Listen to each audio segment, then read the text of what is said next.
بسم الله الرحمن الرحيم. السلام عليكم ورحمة الله وبركاته. إن الحمد لله ونحمده ونصلي على رسوله الكريم. أما بعد. அளவிலா கருணையும் நிகரிலா கிருபையுமுடைய அல்லாஹ்வின் திருபெயரால் எனது உரையை ஆரம்பம் செய்கின்றேன். நெஞ்சுக்கு நிம்மதி அப்படின்ற புத்தகத்திலிருந்து இன்னைக்கு நாம பார்க்க இருக்கிற தலைப்பு மனிதாபிமானம் பேணுங்கள். நிம்மதி என்பது சமூகத்துடன் தொடர்புடையதா அல்லது தனிநபர் சம்பந்தப்பட்ட விவகாரமா? நிம்மதி என்பது நிச்சயமாக தனிநபர் சம்பந்தப்பட்ட விவகாரம் அல்ல, அது சமூகத்துடன் தொடர்புடையது. நம்மை சுற்றி இருப்பவர்கள் நிம்மதியற்று இருக்க நாம் மட்டும் நிம்மதியுடன் இருக்க முடியுமா? முடியாது என்பதே இதற்கான பதில்.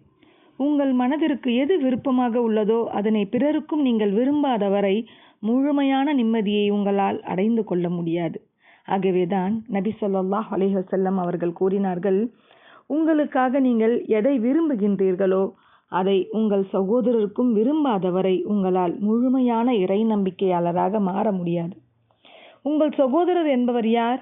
உடன் பிறந்த சகோதரர், இறை வழி சகோதரர், உங்கள் ஊரில் வசிக்கும் சகோதரர் ஆகிய அனைவரும் இதில் அடங்குவர். எனவே இந்த நபிமொழியை இனம், மதம், மொழி கடந்து புரிந்து கொள்ள வேண்டும். நீங்கள் விரும்பும் அனைத்தையும் உங்கள் சகோதரருக்காகவும் விரும்புங்கள். நீங்கள் நிம்மதியை விரும்பினால் மற்றவர்களுக்கும் அது கிடைக்குமாறு வழிவகை செய்யுங்கள். நீங்கள் மட்டும் நிம்மதியுடன் வாழ வேண்டும் என்றும் பிறர் எக்கேடு கெட்டால் எனக்கென்ன என்று வாழ நினைத்தால் அந்த எண்ணமே நிம்மதியை தொலைக்க காரணமாக அமைந்துவிடும். மனிதர்களில் சிலர் இப்படி இருக்கிறார்கள். தானும் நிம்மதியுடன் வாழ்ந்து பிறருக்கும் நிம்மதியை கொடுக்கின்றார்கள்.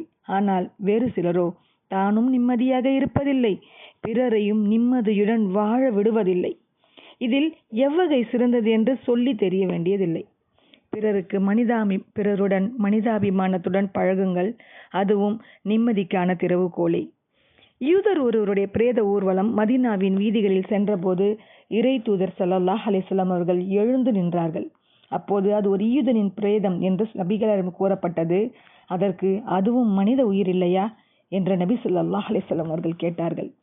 யூதராக இருந்தால் என்ன, அதுவும் ஒரு உயிர் அல்லவா என்ற எண்ணம் தான் மனிதாபிமானத்தின் அடையாளம்.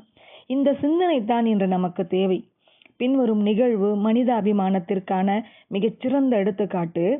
தங்களுக்குள் கருத்து வேற்றுமையும் சண்டை சச்சரவுகளும் இருந்தாலும் இந்நிகழ்வின் அனைத்து நாயகர்களும் எவ்வாறு தங்களிடையே மனிதாபிமானத்துடன் நடந்து கொண்டுள்ளனர் என்பதை இதன் இறுதியில் தெரிந்து கொள்ளலாம். எனினும் வழமை போல் இந்நிகழ்வின் கதாநாயகராக நபி ஸல்லல்லாஹு அலைஹி வஸல்லம் அவர்களே பரிணமித்து நிற்கின்றார்கள். அபுல் ஆஸ் இப்னு ரபியா என்பவருடைய வரலாறு தான் அது. இவர் அன்னலாரின் அருமை மனைவி ஹதீஜா ரலியல்லாஹு அன்ஹா அவர்களின் உறவினர்.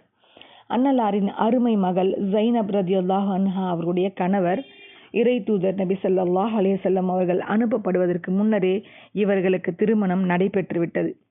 நபி ஸல்லல்லாஹு அலைஹி வஸல்லம் அவர்கள் தமது ஏனைய இரு புதல்வியரை அபு லஹபின் இரு மகன்களுக்கும் திருமணம் செய்து கொடுத்திருந்தார்கள். அபு லஹப் இஸ்லாத்தின் பரம எதிரி. நபி ஸல்லல்லாஹு அலைஹி வஸல்லம் அவர்களை இறை தூதராக ஏற்க அவன் மறுத்தான். மறுத்ததோடு மட்டுமல்ல, வெறுப்பின் உச்சிக்கே சென்று நபிகளாரின் இரு புதல்வியரையும் மனவிலக்கு செய்யுமாறு தமது புதல்வர்களிடம் வேண்டினான். அவர்களும் அவ்வாறே செய்தனர். பின்னர் அபுல் ஆஸ் அவர்களிடமும் வந்து நபிகளாரின் மகளை மனவிலக்கு செய்யுமாறு கூற முடியாது என்று அவர் மறுத்துவிட்டார். அபுல் ஆஸ் இஸ்லாத்தை ஏற்காத போதும் ஜைனப் ரலியல்லாஹு அன்ஹா அவர்களுடனே வாழ்ந்து வந்தார். நாட்கள் சென்றன. பத்ர் போரில் அபுல் ஆஸ் கைது செய்யப்படுகிறார். ஈட்டு தொகை கொடுத்துவிட்டு விடுதலை பெறுமாறு கைதிகளுக்கு பொது அறிவிப்பு செய்யப்படுகின்றது. கணவரை விடுதலை செய்வதற்காக தமது தாயாரின் மாலை ஒன்றை ஈட்டுத் தொகையாக அனுப்பி வைக்கின்றார் மனைவி ஜைனப் ரலியல்லாஹு அன்ஹா அவர்கள். அது நபிகளாரின் மனைவி ஹதீஜா ரலியல்லாஹு அன்ஹா அணிந்திருந்த மாலை. அந்த மாலையை கைகளில் வாங்கிய கருணை நபியின் கண்கள் பனித்தன.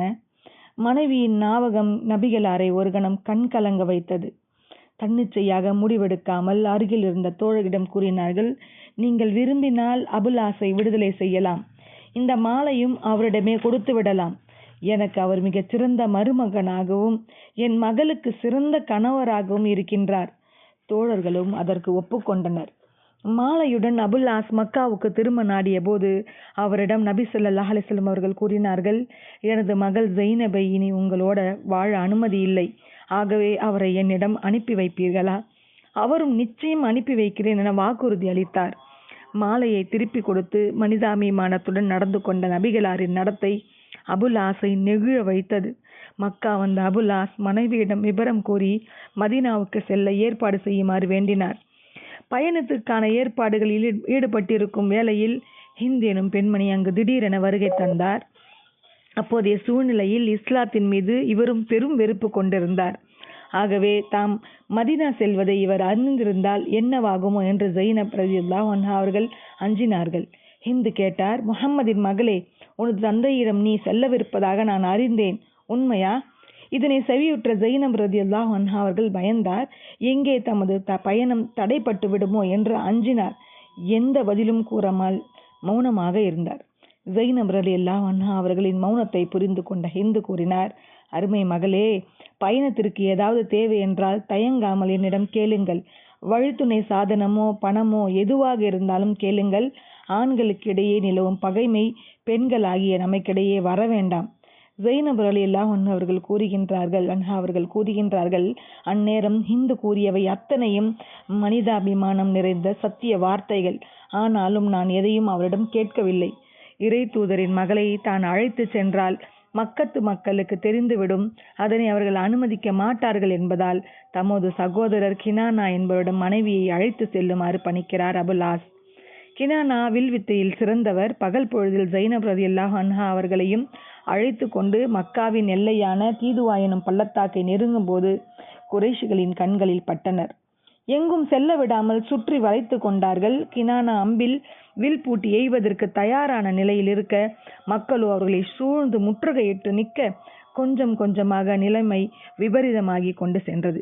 அப்போதுதான் அங்கு அபு சுஃபியான் ரலியல்லாஹு அன்ஹு அவர்கள் வருகை தருகிறார். இஸ்லாத்தை பிற்காலத்தில் ஏற்றவர், எனினும் அப்போது இஸ்லாத்தின் பரம எதிரியாக இருந்தார். நிலைமையின் விபரீதத்தை புரிந்து கொள்கிறார். நேராக கினானாவிடம் வந்து, சகோதரரே, இந்த பெண்ணை அனைவரும் பார்க்கும் வண்ணம் பகல் பொழுதில் அழைத்து செல்வது இது சரியான தருணம் அல்ல. பத்ர் போரில் நாம் அதிக இன்னல்களுக்கு ஆளாகியுள்ளோம். முஹம்மது தான் காரணம் என்று மக்கத்து மக்கள் நம்பிக்கொண்டிருக்க அவருடைய மகளை பகிரங்கமாக அனைவருக்கும் பார்க்கும் வகையில் அழைத்து சென்றால் எப்படி அவர்கள் சம்மதிப்பார்கள்? இப்போது திரும்பி செல்லுங்கள், இரவில் அனைவரும் தூங்கிய பின் அழைத்து செல்லுங்கள் என்று உபதேசித்தார். கினானாவும் அவ்வாறே செய்தார். ஜைனப் ரலியல்லாஹு அன்ஹா அவர்களும் மதீனாவுக்கு பாதுகாப்புடன் வந்து சேர்ந்தார்கள். இஸ்லாத்தின் அப்போதைய எதிரிகளாக இருந்தாலும் கினானா, ஹிந்து ரலியல்லாஹு அன்ஹா அவர்கள், அபு சுஃபியான் ரலியல்லாஹு அன்ஹு அவர்கள் ஆகியோரின் மனிதாபிமானம் இங்கே வெளிப்படுத்துவதை பார்க்க முடிகிறது. இறைவன் மனிதனுக்கு வழங்கியிருக்கும் மனுகுணங்களிலேயே மனிதாபிமானம்தான் உயர்ந்தது என்று ஒரு வகையில் கூறலாம். இந்த குணம் இல்லாமல் போனதால் தான் அநேக மக்களிடம் மன நிம்மதியும் இல்லாமல் போனது. நிகழ்வு இத்துடன் முடியவில்லை. மனைவி ஜைனப் ரலியல்லாஹு அன்ஹு அவர்களின் மதீனாவிலும் கணவர் அபுல் ஆஸ் மக்காவிலும் வசித்து வந்தனர். மக்கா வெற்றிக்கு சில நாட்களுக்கு முன்னர் வியாபார நிமித்தமாக அபுல் ஆஸ் சிரியா நாட்டிற்கு செல்ல வேண்டிய தேவை ஏற்பட்டது. செல்லும் வழியில் துரதிர்ஷ்டவசமாக முஸ்லிம் படையினருடன் மோத வேண்டிய கட்டாய சூழல். இறுதியில் வியாபார பொருட்கள் முஸ்லிம்களால் கைப்பற்றப்பட அபுல் ஆஸ் தப்பி ஓடிவிட்டார். எங்கு செல்வது? யார் அடைக்கலம் தருவார்? வியாபார பொருட்கள் இன்றி மக்காவுக்கும் திரும்பி செல்ல முடியாது. என்ன செய்வது என்று திகைத்த அபுல் ஆஸ் இரவின் நடுநிசையில் யாருக்கும் தெரியாமல் மதீனாவுக்கு வந்து மனைவி ஜைனப் ரலியல்லாஹு அன்ஹா அவர்களின் வீட்டுக்கதவை தட்டி அடைக்கலம் கோரினார். கணவனை வீட்டிற்குள் அழைத்த ஜைனப் ரலியல்லாஹு அன்ஹா அவர்கள் அடைக்கலம் கொடுத்த செய்தியை அறிவிப்பதற்காக சரியான தருணத்தை எதிர்பார்த்தார். இறை தூதர் ஸல்லல்லாஹு அலைஹி வஸல்லம் அவர்கள் அதிகாலை தொழுகைக்கு சென்ற வேளையில் வீட்டிற்குள் இருந்து ஜைனப் ரலியல்லாஹு அன்ஹா அவர்கள் அபுல் ஆஸுக்கு அடைக்கலம் கொடுத்த செய்தியை சப்தமிட்டு உரக்க கூறி அனைவருக்கும் அறிவித்தார். தொழுகை முடிந்து நேராக வீட்டிற்கு வந்த நபிகளார் விஷயத்தை கேள்விப்பட்டு அருகில் இருந்த தோழரிடம் கூறினார்கள், இவரை குறித்து நீங்கள் அறிவீர்கள். இவருடைய செல்வத்தை நீங்கள் கைப்பற்றி இருக்கின்றீர்கள். இவருக்கு நன்மை செய்வோம் என்று எண்ணினால் இவருடைய பணத்தை திரும்ப ஒப்படைத்து விடுங்கள். நீங்கள் மறுப்பதாக இருந்தால் அது உங்கள் உரிமை. தோழர்கள் அனைவரும் ஒருமித்த கருத்துடன் கைப்பற்றிய செல்வத்தை அவரிடமே ஒப்படைத்தனர். மீண்டும் ஒருமுறை அண்ணல் ஸல்லல்லாஹு அலைஹி வஸல்லம் அவர்கள் மனிதாபிமானத்துடன் நடந்து கொண்டார்கள். அபுல்லாஸ் மக்கா வந்தடைந்தார். மக்காவுக்கு வந்த அபுல்லாஸ் குறைஷிகள் அனைவரிடத்தையும் ஒன்றிடத்தில் ஒன்று கூட்டி அவர்களுடைய பொருட்களை உரியவரிடம் ஒப்படைத்த பின் கேட்டார், குறைஷிகளே, உங்களுடைய பொருட்கள் அனைத்தும் எவ்வித குறையுமின்றி உங்களுக்கு கிடைத்து விட்டனவா? அவர்கள் ஆம் என்று கூறவும் அபுல்லாஸ் கூறினார், அவ்வாறெனில் குறைஷிகளை அறிந்து கொள்ளுங்கள், நான் இஸ்லாத்தை முழுமையாக ஏற்றுக்கொண்டேன். மதீனாவில் வைத்து இஸ்லாத்தை ஏற்றிருந்தால் உங்கள் உடைமைகளை உங்களுக்கு தராமல் நான் அநீதம் செய்து விட்டதாகவும் அபகரித்து விட்டதாகவும் நீங்கள் கருதுவீர்கள் என்பதால் தான் இங்கு வந்து எனது இஸ்லாத்தை அறிவிக்கின்றேன். இனி நான் இருக்க வேண்டிய இடம் மக்கா அல்ல, மதீனா. பின்னர் மதீனாவுக்கு வந்து இறை தூதர் ஸல்லல்லாஹு அலைஹி வஸல்லம் அவர்களை சந்தித்து விபரம் கூறி ஸைனப் ரலியல்லாஹு அன்ஹா அவருடன் இணைந்து கொண்டார். இந்த நிகழ்வில் ஒவ்வொருவரும் மனிதாபிமானத்துடன் நடந்துள்ளதை நம்மால் அவதானிக்க முடிகிறது. கொடுத்த வாக்கை காப்பாற்றும் அபுல்லாஸ் ரலியல்லாஹு அன்ஹு அவர்கள், சகோதரருக்காக போராடிய கினானா, இரக்கத்துடன் நடந்து கொண்ட ஹிந்த் ரலியல்லாஹு அன்ஹா, பரிந்து பேசிய அபு சுஃபியான் ரலியல்லாஹு அன்ஹு, அடைக்கலம் கேட்டு வந்த கணவர், முஸ்லிம் அல்லாதவராக இருந்தாலும் பாதுகாப்பளித்த ஸைனப் ரலியல்லாஹு அன்ஹா, அனைத்திற்கும் மேலாக மாபெரும் மனிதாபிமானத்துடன் நடந்து கொண்ட மகத்தான நபி ஸல்லல்லாஹு அலைஹி வஸல்லம் அவர்களை சுற்றி இருந்த மக்கள் மனிதாபிமானம் எனும் மாபெரும் பண்புக்கு சொந்தக்காரர்களாக இருந்தமையால் தான் அவர்களால் நிம்மதியை கொள்கை கொள்ள முடிந்தது. இன்ஷா அல்லாஹ் இதனுடைய தொடர்ச்சியை மீண்டும் பார்க்கலாம். வாஹிரு தஅவானா அல்ஹம்துலில்லாஹி ரப்பில் ஆலமீன். அஸ்ஸலாமு அலைக்கும் வரஹ்மத்துல்லாஹி வபரகாத்துஹு.